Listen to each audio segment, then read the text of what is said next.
Bonjour, bienvenue au Club électrotechnique amateur. Aujourd'hui, je vais vous parler d'énergie électromagnétique. J'ai ici mon tapis rouge que vous voyez. Je vais vous démontrer ce tapis-là. Il est sensible dû à son énergie électromagnétique. Donc, je vais faire quelques expériences. Entre autres, si je prends mon petit buzzer qui est ici, puis je le mets au-dessus, on se rend compte que quand je suis dans la zone centrale ici, on entend une fréquence d'à peu près de 2 à 3 kHz. Donc, il y a de l'énergie qui est là. Si je prends mon galvanomètre qui est ici, ici j'ai une bobine en arrière du galvanomètre, la bobine va capter l'énergie, on voit l'aiguille qui bouge. Voyez-vous, il y a vraiment de l'énergie qui est là, tout dans la zone qui est ici. C'est un phénomène qui est intéressant parce que grâce à une fréquence d'à peu près 3 kHz, mon petit générateur émet de l'énergie. Regardez, on voit ici ma LED qui allume. Pourquoi qu'elle allume? Vous avez une bobine ici. C'est un vieux solénoïde que j'ai pris d'une valve. Vous avez la LED qui est dessus, qui est reliée. Donc, tant aussi longtemps que je suis dans la zone, elle allume. Grâce à l'énergie qui est émise à travers de mon tapis. Si on regarde le tapis, je l'enlève tout simplement, on voit ma bobine. Donc, si je prends ici, j'ai une autre lampe ici, avec du fil bobiné que j'ai fabriqué une bobine. Je la mets dans le centre, voyez-vous. On se rend compte que j'ai de l'énergie. Ma lampe allume. Quand même, c'est assez intéressant de voir qu'elle allume.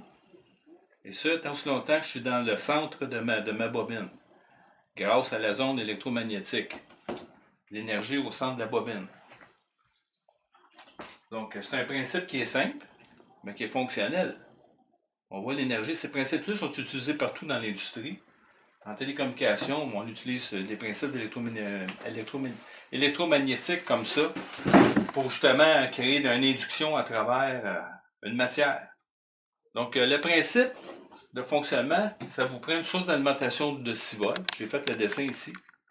Ça vous prend une source d'alimentation de 6 volts et une bobine d'à peu près 25 cm, comme vous voyez ici.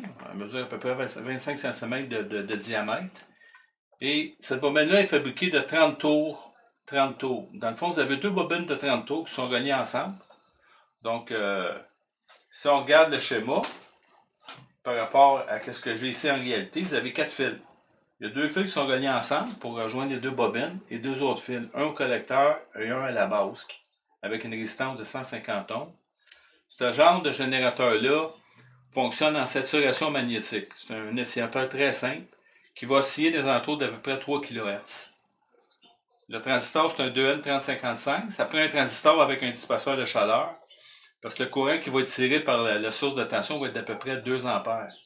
Donc, c'est pour l'explication du circuit, c'est ça. Donc, si on fait une autre expérience, on se rend compte que, évidemment, la lampe allume. Même ma LED allume ici.